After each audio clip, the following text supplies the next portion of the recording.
Is TikTok the high tech boogeyman half of Americans believe it to be? Today, we're making sense of the US government's attempt to ban the popular video sharing app. And with me is guest Eric Goldman. He is Associate Dean for Research and Professor of Law at Santa Clara University School of Law. He also co directs the school's High Tech Law Institute. Eric teaches and publishes in the areas of internet law, intellectual property, and advertising and marketing law. There is no one better to have this conversation with. But first, welcome to this week's episode of Make Sense, a video podcast that simplifies complex issues at the intersection of tech and people. There are many. So, whether you're totally hyped on artificial intelligence and ready for the robot takeover, or you want to crawl into a cave after deleting all of your social media accounts, I'm here with my guests to help make sense of what's going on so you can design yourself into the future. My name is Lindsay Tabus, the Lady Engineer. I'm a pragmatic futurist and human first technologist, serial entrepreneur, and innovation consultant. If you're new here, subscribe on YouTube or wherever you get your podcasts. Let's make sense of TikTok and the alleged threats that it poses. Eric, how are you? I'm doing great. Thanks so much for having me today. Awesome. I'm so excited and looking forward to this. Let's start with our first segment, Crystal Ball. What does the future hold? This is where we pretend to know exactly what's going to happen in the future. I call out interesting predictions for this year, and the experts, my guests, they tell us their hot take. I'm going to fire off some predictions, and Eric, I want you to say, like, yes, that's happening, or no, that's not happening. And these should be generally short, okay? An important qualifier in this conversation. Thank you. Okay. First prediction, politicians will blame AI for election results. True, but I would add it isn't simply politicians. It will be the media, it will be voters, and academics as well. So it's going to be a full course of criticisms about the role of AI in elections. All right. Okay. Next one. One major copyright case against AI will change its trajectory. So maybe. I'm not sure. I don't think so. However, it may not matter.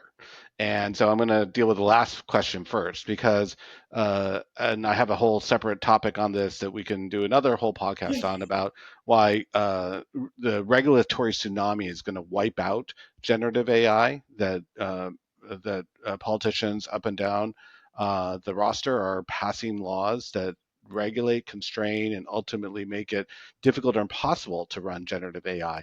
And so to me, copyright is just one of the threat vectors that's facing generative AI. And I don't even know that it's the most important one. So let's assume for a moment that the generative AI companies run the table on the copyright claims. They're still going to lose the battle with all the other regulations. So I'm sorry, I gave you a law professor answer. I didn't give you yes or no on that one. I love that one. So what you're saying basically is, even though like authors suing OpenAI or Google and Getty's suing Stability AI and developers are suing GitHub, even if one is like found guilty, this probably isn't the thing that's going to take Gen AI out. And what you actually said is, if even if the companies win all of these cases, politicians will be probably the ones that take Gen AI out in a way. Yeah, so one more point on that, I'll just reinforce. We've seen OpenAI striking license deals with a wide variety of content providers, with the idea that they're potentially prepared to just dole out checks in order to buy some legal freedom. They're not buying it for the entire industry; they're just buying it for themselves. But it does undermine the impact of the copyright cases because Mm. OpenAI has a plan B or a plan C that they're already effectuating, but they don't have a nearly robust enough plan to get the legislators from call it from backing off. So this is interesting because another guest I had on said that legislators are just so far behind Gen AI that the technology will be in a different place by the time they pass something. But you're saying actually they are far enough ahead or on pace to really restrict it.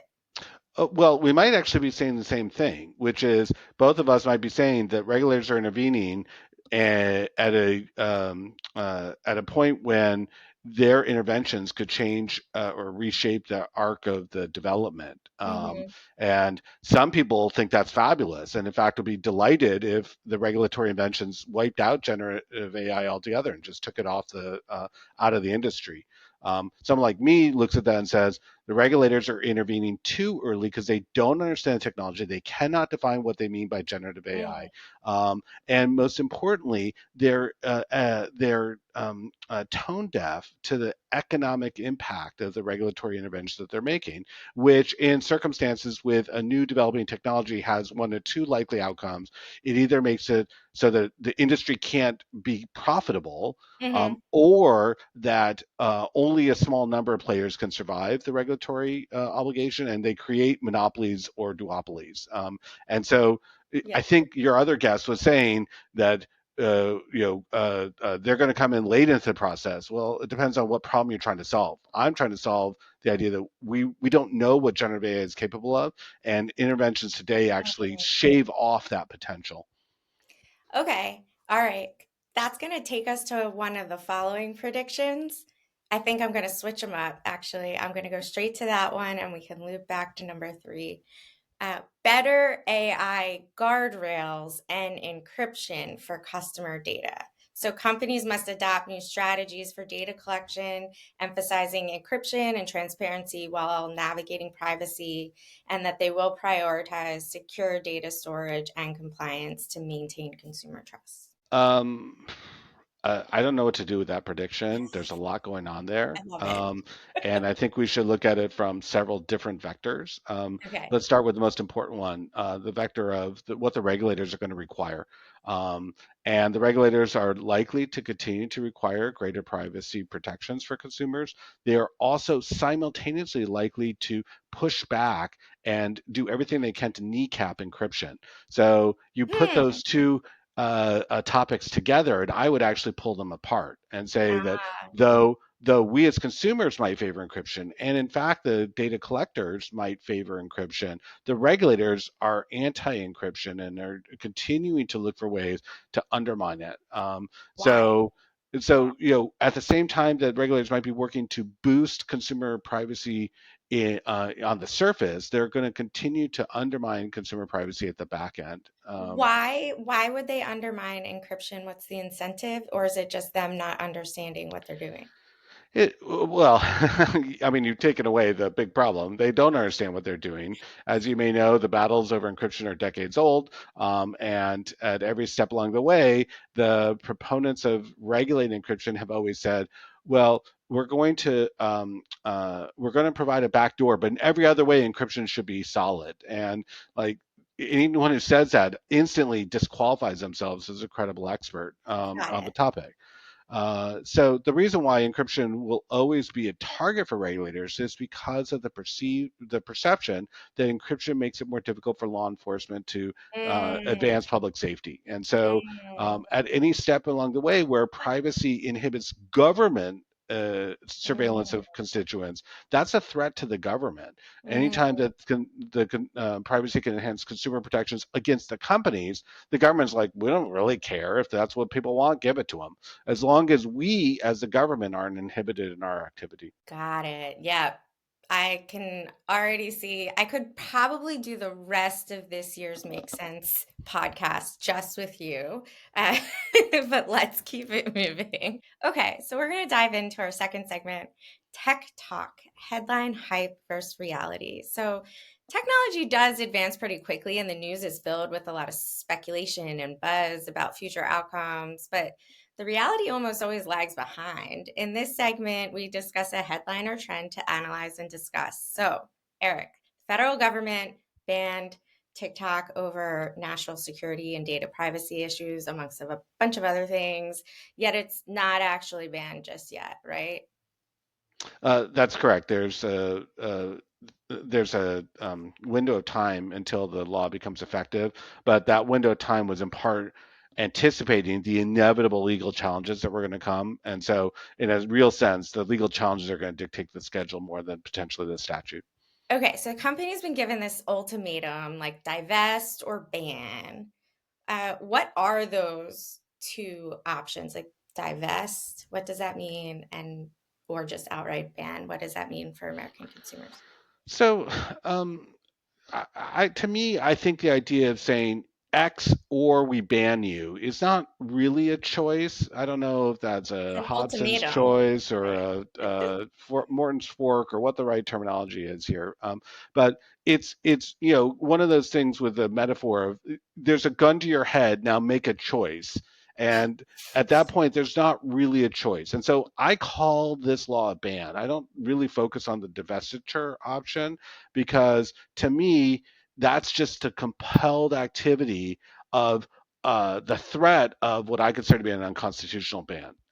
So X or ban, whatever the X is in my mind, is just a prelude to the risk that the ban will take effect, and that's really the payload of the law. But let's talk a little bit about the divestiture for a moment. That's what Congress has said. Many of the people, the members of Congress who voted for this law, said that they don't want to shut TikTok down. They simply want it in the hands of a new owner. And they Mm. expressed, in fact, some concern TikTok would actually shut down the law that they voted for that said, we will shut you down. They said, oh, no, we really don't want TikTok to shut down. We We just want, want to. yeah, we want you to sell your operations to an American entity. Well, I mean, to be clear, it's not just an American entity, although that's the most likely buyer in this circumstance.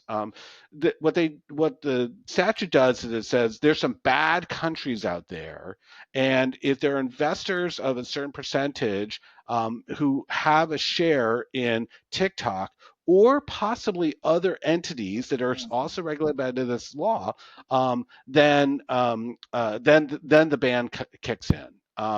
But so TikTok could sell to another foreign investor or some consortium that includes foreign investors, but unless they're from a quote bad country, and let's just assume for all relevant purposes, the number one target in this discussion about bad countries is China. There are certainly others, but that's the one that everyone's focused on. So the idea is that um, they Chinese investors, whether it's the official government or some proxies of the government or truly independent investors should not have a significant stake in TikTok. If TikTok could arrange an economic outcome like that, then the ban would not apply. But I just want to reinforce that what that's really saying is we're going to dictate the owners of this company. That the government's Mm, coming in and saying, as a venue for conversations, we don't like who owns it now. We're going to tell you that you have to find another owner, and we can start to think about how weird that might sound in some other media where we're like, if the government can dictate who is the owner of a company that's engaging in speech in our society, they can dictate whether or not that speech is going to take place. So it's really, even the divestiture is a backdoor way of saying we want to control the speech that's taking place in our country. And mm, that's really what gets to the problem. got it. Okay. So there's an immediate timeline for that divest piece, January. Is that correct? I They can't remember the exact date, but they want to see something it's happening. also it could be extended. Biden has the power to extend it for a few months Okay. if he views it as necessary because they're making progress. But let's assume that in the relatively near future, less than a year from now, TikTok will be in new hands or the ban will take effect. So, but what's happened right now is now they're in the court system over First Amendment rights. I'm going to oversimplify this, and I know that maybe there's an agitation on your side because you're a lawyer. I might not say everything absolutely correctly, but uh, it's in the courts. As long as it's in the courts, does it push that deadline out? The short answer is no. Just being in Mm, court doesn't automatically extend the deadline for the ban.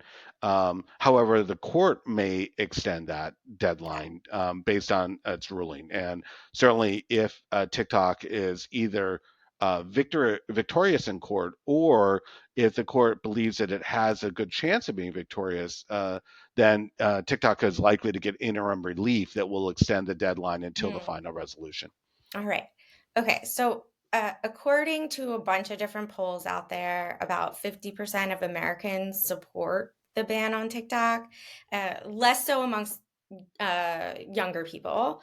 Uh, but like, what kind of evidence do we have that TikTok is a national security threat as it's kind of I been want to go back to perceived? your I want to go back to your poll for a moment because I think that's really interesting that 50% of Americans would support the banning of TikTok. And to me, that's actually really a damning statement on the American population today. Hmm. If you were to ask the American people, do you value the First Amendment? Do you value the constitutionally protected freedoms of speech and press? I would guess that a very large percentage would say absolutely. And then if you go and say, here's a ban, but we're not going to tell you that this ban is actually a derogation of the First Amendment. We're just going to say it's a ban. Do you support that? People are like, sure, that sounds great.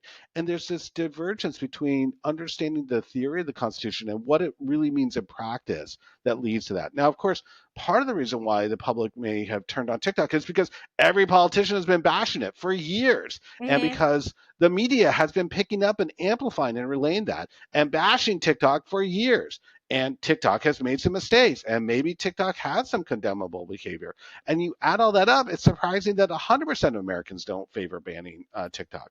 Yeah. But what we're really discussing is, would Americans support, if put to a ballot, a law that is clearly designed to censor speech? And the answer is clearly yes. Censorship is a very popular thing so long as people don't think it actually affects them. I Yeah. So one, it was a 50% amongst the whole population, far less so if you look at the kind of People who actually are using it using and it. would be Yeah, censored. right, right. But I also think that it comes from not just the media, but that I hear parents all the time just sitting watching their kids and feeling like this is a problem. Uh, so maybe they think they support the ban of TikTok because of mental health reasons as well. But that banning the app is not the way to help your child with their mental health issues. And I think we're getting a little bit off topic, so I apologize for taking this. I will note that the empirical evidence really undermines the narrative that social media is a causal agent in the mental Mm-hmm. health issues posed Mm-hmm. among our Right. children. That's not to say that our children's mental health is in good shape, and it's not to say that social media is irrelevant in that process. But the literature on this consistently has been saying that actually social media is a net positive for children's mental health.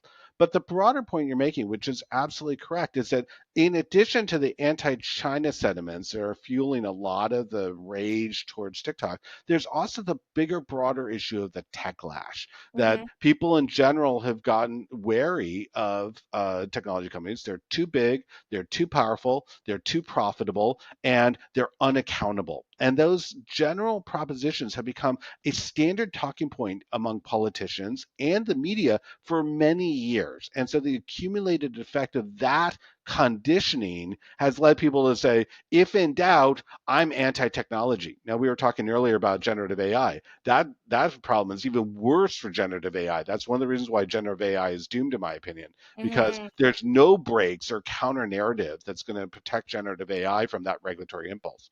But so asking the parents of TikTok users whether or not they would favor banning TikTok. In the end, it's kind of like I, I don't think that they would necessarily even think about it that way. They're like ban all the tech, take it out of their Yeah. hands altogether, which is actually what I think no one really wants. And if people were to think about that as the end game, I think they would actually say that actually is truly not what I want.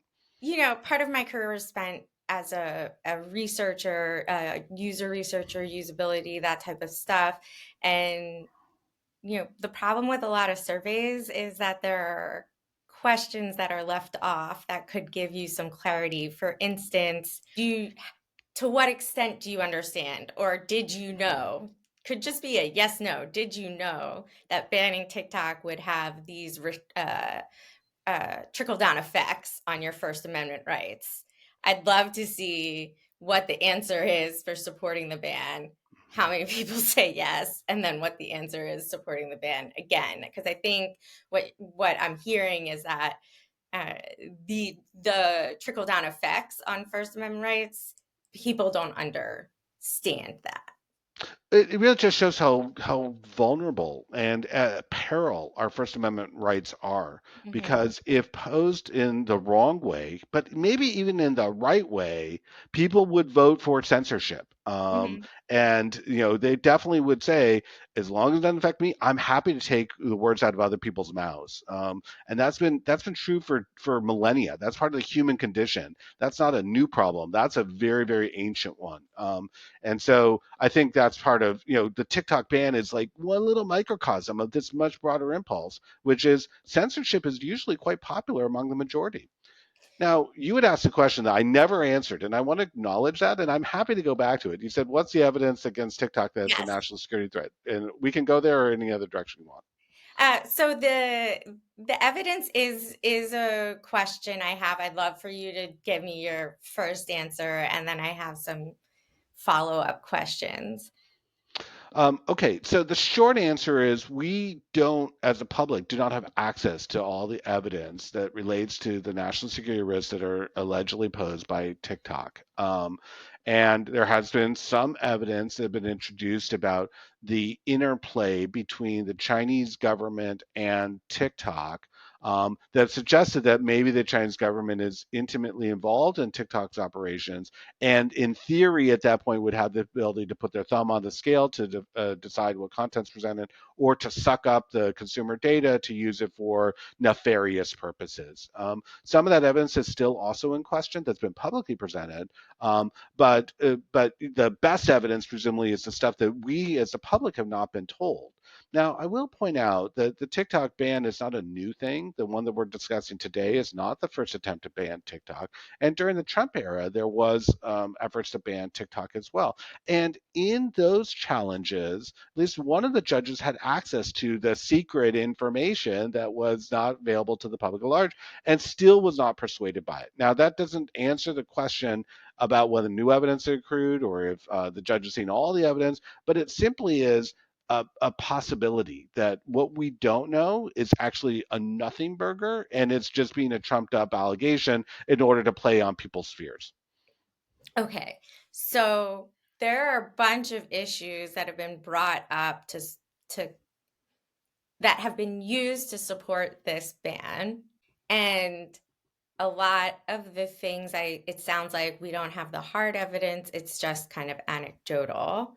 So I just want to go through one and simplify for the audience these issues. So one, we hear a lot about data privacy, that our data is making its way to servers outside of the country, and that data includes tracking and potentially PII information.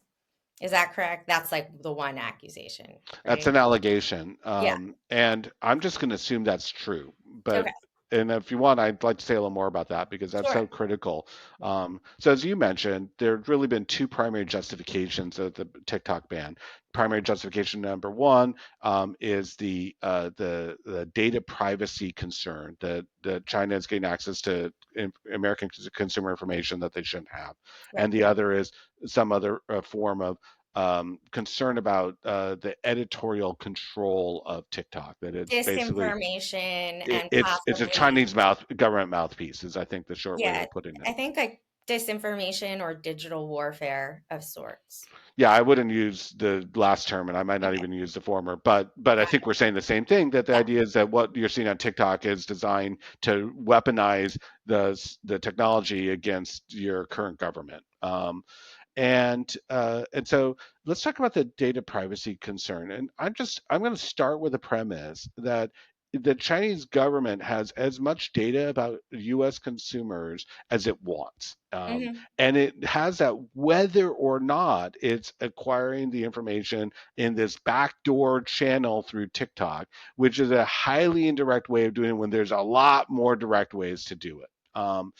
And so, for example, the TikTok ban also had a part that was trying to restrict data brokerage selling information to foreign governments. And to me, that's actually a law that's much more designed to address that concern than a general ban on TikTok. In other words, general ban on TikTok is just a like a neutron bomb type approach, just wipe everything out.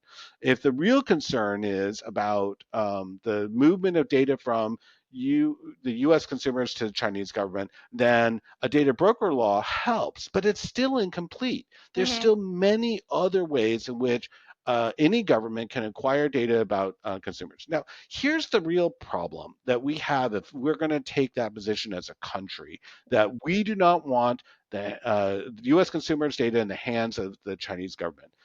For example, the European Union has repeatedly cut off the movement of European consumer data to the United States because once it gets in the United States, it becomes available to the surveillance operations of the US government. Hmm. Um, in other words, if we think that's a problem, we are part of that problem. Our own Right. country is engaged in that behavior, and then we need to have a global effort to protect all consumers from the surveillance of domestic and foreign governments who are Mm. engaging in behavior that it may be adverse to the population that the government's serving.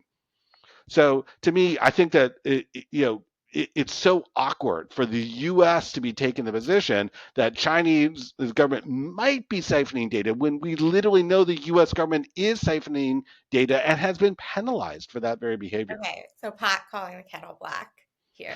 I mean, look, our entire political structure is filled with hypocrisy. I don't Right. get any satisfaction pointing out the hypocrisy. I just pointing out for anyone who says, "Wow, that sounds terrible," that the Chinese government might be slurping up U.S. consumer data.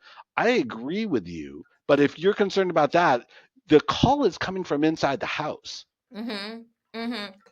Okay, so you said the accusations that maybe the Chinese government is manipulating the content on the app, and you said you wouldn't call it disinformation and you wouldn't call it digital warfare. What would you call it? So I think that the most applicable term might be propaganda. That basically TikTok is becoming a mouthpiece for Chinese government or the communist Chinese party's propaganda. Mm-hmm. Um, and I will admit I am concerned about government propaganda.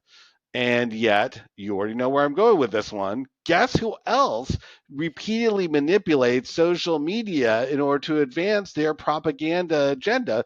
The US does that all the time as well. And so that's not a Chinese problem. That's, again, a government problem. It's something that governments across the globe all engage in. And we need to have a systemic, holistic discussion about that. Trying to address this through this backdoor divest or ban type approach for one app is solving no problem. Problems, yeah. It's actually masking the fact that this is just what all governments are doing, and it really gets down to the heart of the problem, which is we don't trust the Chinese government. We have to ask why we don't trust them, and we ought to ask, do we have those same concerns about the U.S. government? And if we do, we need to harden our systems against our own government. That's where the conversation ought to start.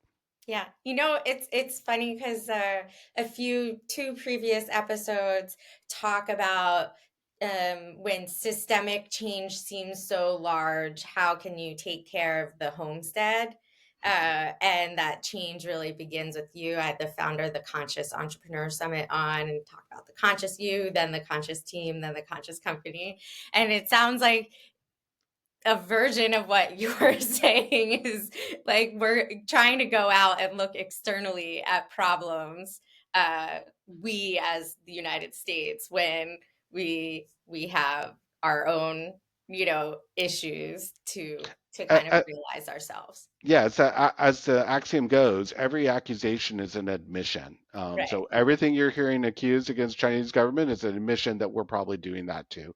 And I want to step back for a moment because for me, the federal government's effort to ban TikTok is really, I think, an important milestone in the U.S.'s journey as a world leader, shaping the global norms about the relationship between governments and their citizens. And when I grew up, I'm a Gen Xer. There were lots and lots of problems, but there was still a romanticized ideal that the U.S. government was actually above the fray. That Other governments were not trustworthy, but the U.S. government was leading the way towards a brighter and better future. And then when we pass things like the TikTok ban, a blatantly censorial law designed to deal with threats that are the exact same threats that we are doing ourselves against the globe and maybe our own citizens, I just feel like we've given up some of that romanticized view that I grew up with, Mm-hmm. and we're just putting in the dumpster fire. Yeah. So to me, all those people are cheering like, "Yeah, we passed this law to ban TikTok." What they're really saying is, "Yeah, we've given up our moral authority, and we're encouraging all other governments, including those who are repressive regimes that we are bashing, and saying, go for it, do what we're doing, and maybe you want to even take it and innovate further." Mm. Mm. That's powerful. So, question, there's evidence, or I mean, it's true that TikTok's equivalent in China, Douyin, does operate differently than TikTok does outside of China. Out of the box, it has youth mode, limiting the use to 40 minutes per day. Your kids can't look at it from 10 p.m. to 6 a.m. Um, is that type of evidence still just it? I think that type of evidence contributes to this idea that China is manipulating the algorithm. Like if TikTok works differently in other countries, then how is it working for us and how is that affecting us as users differently?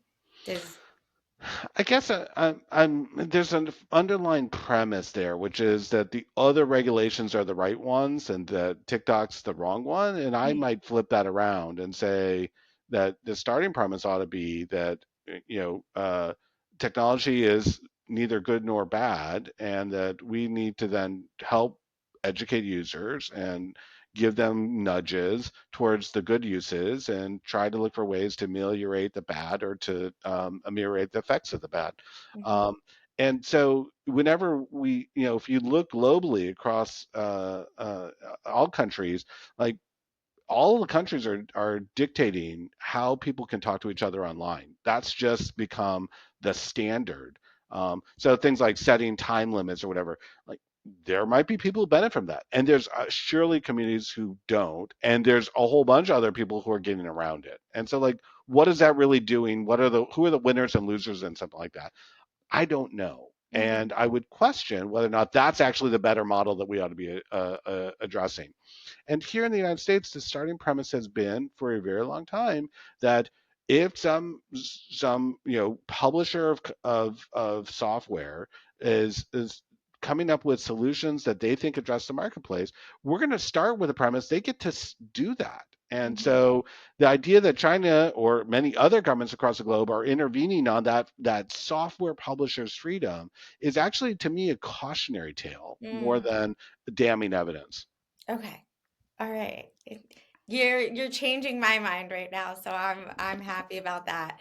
Um, Now, one thing I heard you as a guest on Bloomberg Law's podcast, you said, hey, don't forget, all of this is also part of the trade war between China and the US. Could you give us a quick missive on the concept of the trade my war? my talks only come in missives. The question is if they're quick or long. So look, we've been the U.S. government's been bashing China for a very long time, Hmm. and China has been bashing the U.S. for a very long time, and that's been a war of words. Way back in the old days, like the Korean War was literally a war where people were dying. But today, most of that battle is taking place as a trade war. That in each case, each country is trying to identify some of the weak spots of their adversary and then impose some form of tariffs or other types of restrictions on the availability of that offering in the local market as a way of hurting or harming the enemy. Hmm.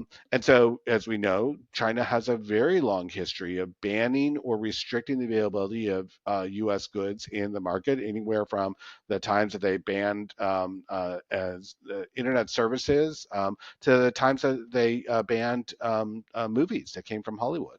And the U.S. has the same kind of a ban, same kind of history that we've been banning things from China. We've been imposing tariffs to make them uneconomical, and as a result, like this is a tit for tat battle that will keep going infinitely until both parties decide to de-escalate. So right before Congress enacted the TikTok ban, China banned WhatsApp. Right.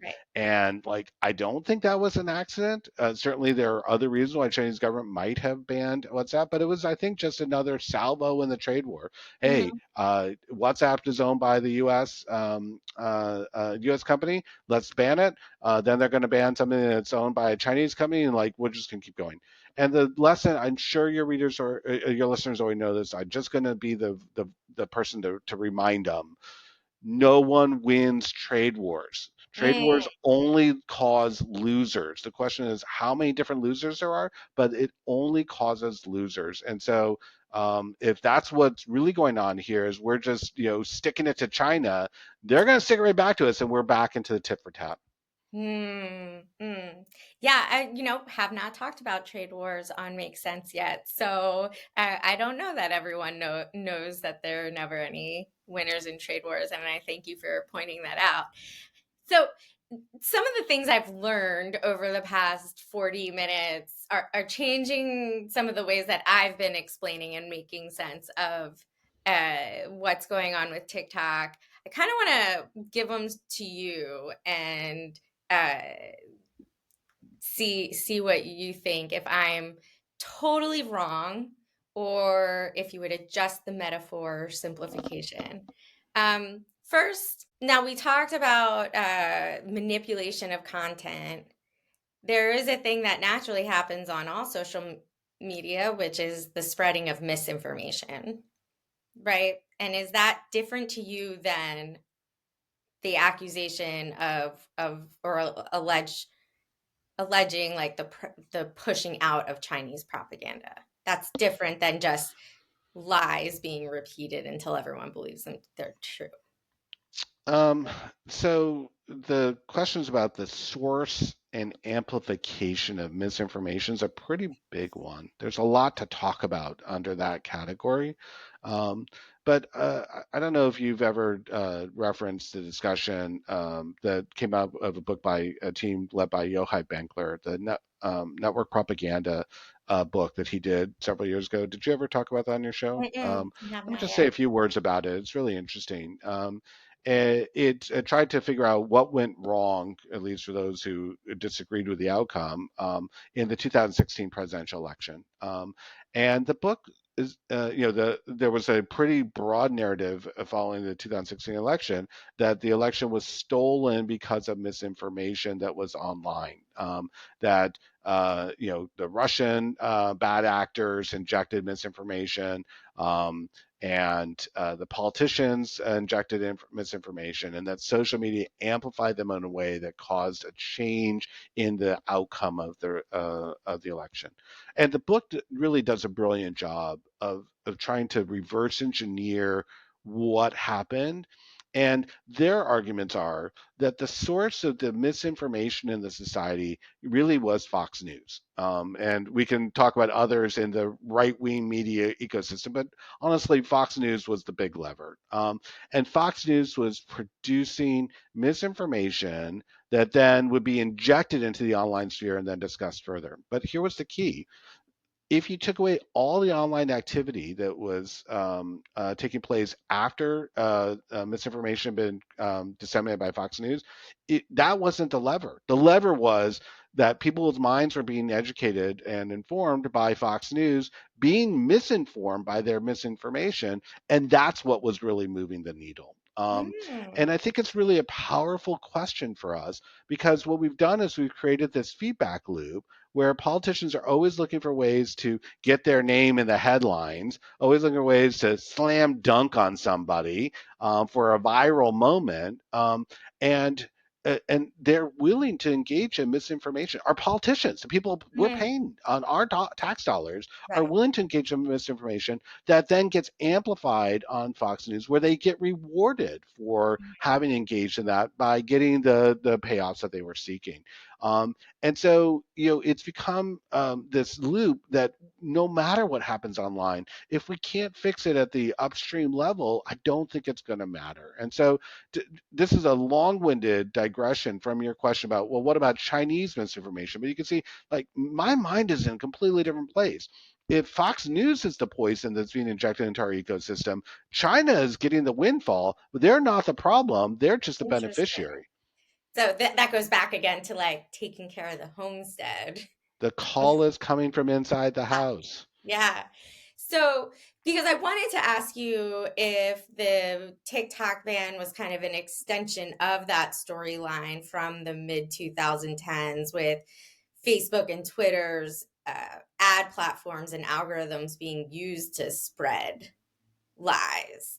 At a big picture, it looks like if we're thinking about this thread, with Facebook and Twitter after the 2016 election, it seems like banning TikTok's like right in line with that thread of technology bad spreads misinformation. Yeah, but we get back to the underlying problem, which is if we really cared about the spread of misinformation, regardless of source, focusing on TikTok is just ridiculous. We Yeah. need to focus on all the other places where misinformation is being spread.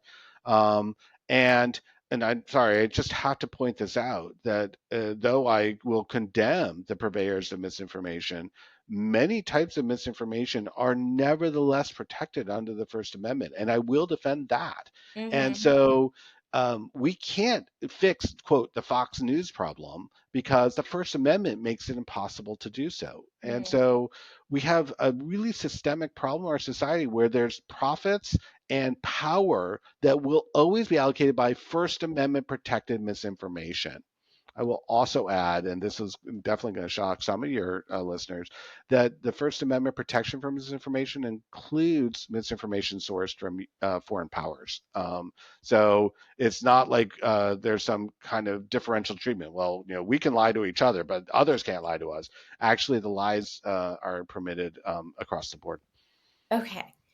So the oversimplification I had for people in thinking about TikTok specifically, and now I'm starting to think that it is downright wrong, and I'm willing to admit and have my mind change, is is that it's not so much a vending machine where you put your money in and you press a button and the candy comes out. It's more like the arcade game where you put the money in and you think if you position the claw above the toy correctly, it will pick it up. You can pick it up and win, whereas those claws are just not designed to actually do what you think it should do. And so that was my way of explaining probably what people are alleging against TikTok's algorithm is that it's not working the way that you think it is working.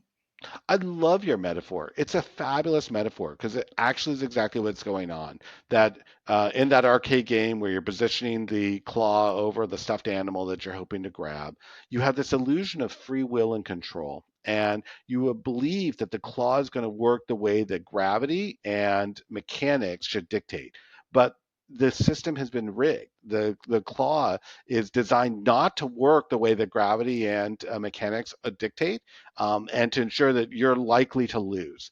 And so it's just a big artifice, right? It Mm-hmm. gives us the illusion of thinking that we're making progress towards our goal when we clearly are just being manipulated. And that's what the TikTok ban is. That Mm-hmm. the politicians voted on a bipartisan basis for it because half of Americans want to ban TikTok and hate China and think that this is actually a solution for that. And it's all the same artifice. That claw that's coming down over TikTok to grab it is actually just an illusion. And honestly, here's the worst part: the politicians who voted for it don't care if it actually works or not. They know that it's likely unconstitutional. They know that if it gets struck down, they will suffer no political consequences for that. So it's an easy vote. I get the support of half Americans want to ban TikTok. And if it never works, no big deal to me. In fact, that's better because my constituents actually really want us to continue using TikTok. So it's kind of like we're all part of this bad parlor game that the politicians are playing where we're the sucker who's getting manipulated. All right, so how do we not get manipulated? In our last segment, don't want no scrubs, just solutions. In this segment, we dive into strategies and techniques to elevate our problem solving skills and leave mediocre solutions behind. So, regardless of whether the US can ban TikTok, it sounds like it can't. This sits in just a greater conversation about what a lot of people feel is an increasingly hostile information environment online, particularly on social platforms. So, Eric, if you were talking to an average 24-year-old who I happened to get to talk to yesterday, and he said this exact thing, he says, my friends scroll TikTok 19 hours a day and will believe anything they see. If you were face to face with that person, what would you say? Um, so first of all, the idea of scrolling TikTok for 19 hours a day just sounds like torture to me. I think it was Like hyperbole. So. probably, but it's actually worth noting that I don't know. I remember they play old '70s ballads and to prisoners of war to break them down. Like to me, just have these prisoners of war scrolling TikTok for 19 hours a day and they'll break down.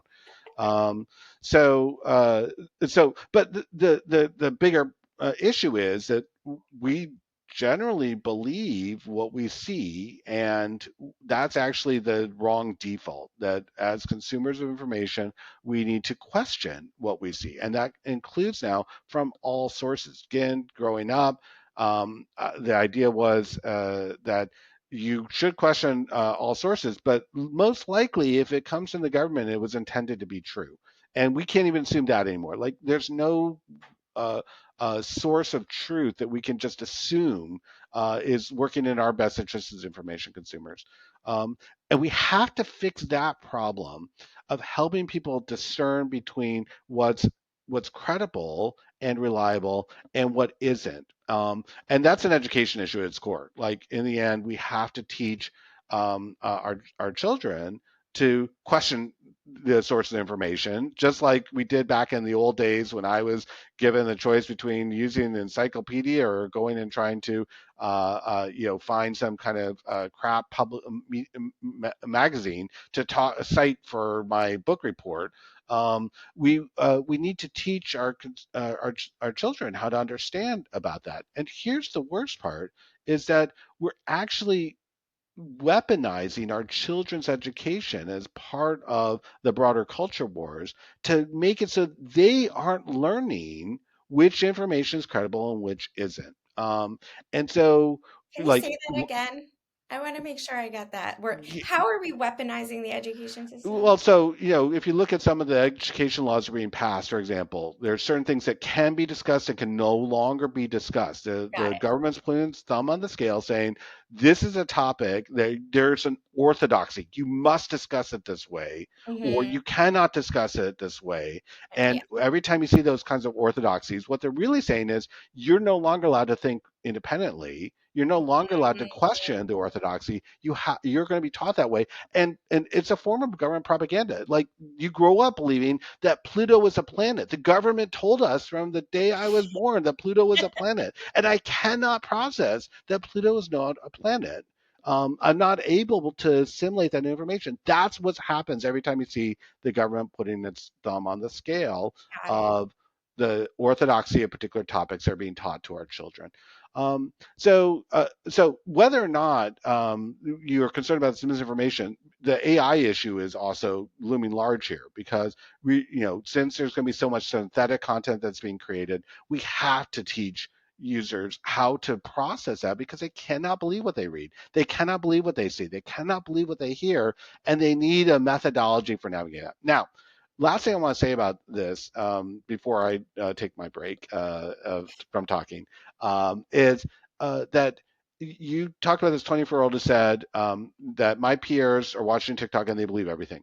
And honestly, as far as I can tell, the empirics don't back that up. So, for example, if China is putting some on the scale at TikTok in order to improve the Chinese government's reputation, they're doing a crap job of it Mm-hmm. because their reputation is still in the toilet. And so, but we can go across the board when we look at things like Russian misinformation and voting patterns. Like there's just a very weak linkage between the misinformation and then the actual behavior that we see on the field. Now, it's not to say there's zero, not to say there are more vulnerable populations, but I would question the premise of that 24-year-old statement and say, do they actually really change their behavior based on what they're seeing in this 19 hours of scrolling a day? That's really interesting. So the idea that misinformation is purposely being weaponized by foreign actors, there's actually not very much proof, literally or in the sentiment studies and surveys that people take. It's one of those things where the fear that it works is so great that the risk that it works it can be quite low and we'll still treat it as a serious threat. So, but that's my likely best guess of what I'm seeing in the empirical evidence that we're gathering on these very questions is that misinformation has a relatively low chance of working and therefore there's other major defects in our society that we need to fix. But again, I come back to the idea like where are people getting the misperceptions of what's going on in our society? Well, if they're watching Fox News, it's probably coming from that. And so, like all these other levers that are being pulled online, they're not nearly as impactful. They're just not having the same pressure points. And Mhm. so, I think really having that understanding of all the different um, misinformation levers that are being pulled and which ones actually make a difference and which ones are less likely to make a difference or have no impact, I think will help us triage where we need to be making our investments. And in the end, like, if I could wave my magic wand, which I wouldn't because of the First Amendment, and get rid of Fox News, like that, all the other problems we're talking about would look trivial in comparison. And so that's why, like, the idea that there might be the Chinese government putting the thumb on the scale of TikTok's algorithm in a way that might be improving the Chinese government or the Communist Chinese Party's agenda. Like, there's so much inference in there when we know the facts are other places that we Yeah. actually need to be really worried about. What about sowing discord? Yeah, that's a real problem, is it? But who's sowing the discord right Hmm. now? It's our own politicians. Hmm. And here's the worst part from my perspective is that we get some kind of perverse enjoyment or entertainment out of watching our politicians tear each other up, and encouraging us to hate each other rather than to love each other. Um, Hmm. and so, like, that has gone wrong. And again, that's changed in my lifetime. Now, there's always been partisan rancor in my lifetime. But there was a time when the view was of a politician, I should be a uniter, I should be a builder, I should be helping form and strengthen communities. And we now have a lot of politicians who believe that their best strategy is to be a divider and Hmm. to weaken communities and to pit each other against each other. And so, like, as long as that works as a political strategy, our politicians will keep doing it. Right. And for those who say it's great when someone claps back at another person, or we're debating about when members of Congress call each other names or whatever, like, I get no joy out of that. They're Yeah. not doing what I want to be doing. They're spending my tax dollars to divide us, not to Hmm. actually build our country. I love that. I love that. So this kind of, if I'm talking to the 19-year-old, and basically this is everyone, because my next question is, if parents who are concerned for their kids' addiction to their devices, what would you say? I mean, the first, the first is that our default should be to question all sources. Um, We should ask the question, what do you mean by addiction? yeah. And how do you know that it's being done here? And what's the source of that perceived addiction? What's Well, causing that? but even if like the next reel or Instagram post that someone sees, whether it's TikTok, Instagram, anywhere, even a headline, right? So many headlines are used to grab attention when the article is actually very different than what the headline says. So, one, our default should be to question all sources when it comes to the information we consume. Two is to discern or get better at discerning what's credible and what's not. It used to be a lot easier 20 years ago when I was in grad school and we took a course called Quality of Information. And, if a website was black with flashing green text, you pretty much knew Like not to trust it. GeoCities. Right. Like if it was a GeoCities website, maybe don't trust it. Right. It's not as simple that these days. Um, and three is to think independently. And if you're a parent, encourage your children to think independently. So I want to kind of circle back to one of the original questions that we started about AI being blamed for election results. Given the upcoming elections in the US and UK, as well as current global conflicts, like what else, if anything, should we all have in the back of our minds while consuming content online, particularly from independent creators, but also, I guess, Fox News and every media outlet out there? We spent most of the time talking about the problems online, and I understand that, and I think it's been a good use of our time, but we ought to also remind ourselves of the great things that we get online, Sure. and all that stuff about addiction. It always makes me nervous because that term can have a clinical meaning, and I often think it's not being used for that; it's being used as a metaphor. Um, 100%. but part of the problem is like I spend a lot of time online because there's a lot of things that bring me great joy online and Right. that have solved problems that I had that I didn't know how else to solve them, but somebody has done that for me online. Hmm. And the weirdest thing, and going back to your experience and definitely my experience, a lot of the times those things that would have brought me great joy if they had been available in the old days would have been paywalled and quite expensive. And there's a lot of things I get for free online and Hmm. that I just take for granted that I get for free online that make my life better. And it isn't just me as privileged law professor getting freebies. It's the people who are facing economic strain or who are marginalized in one way or another.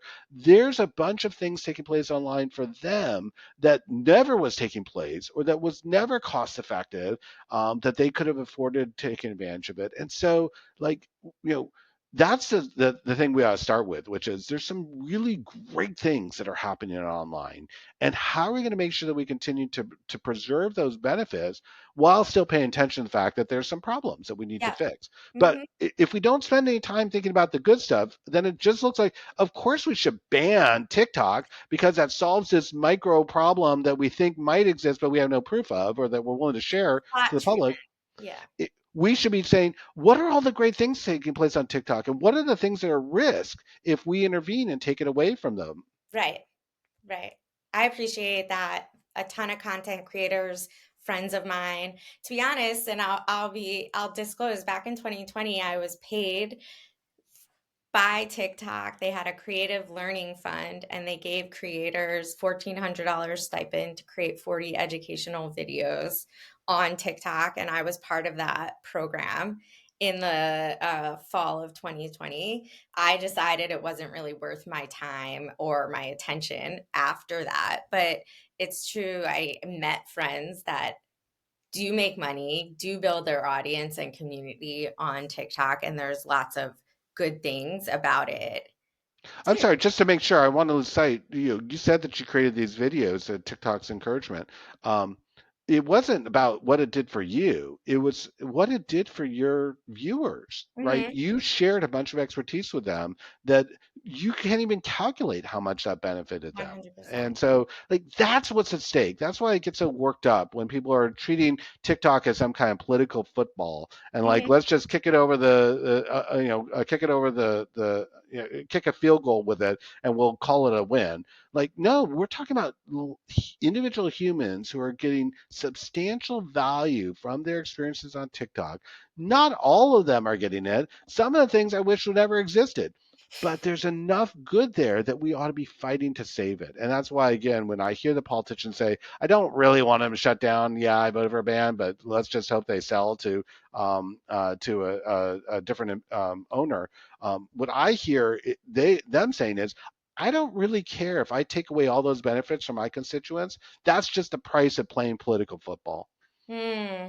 Hmm.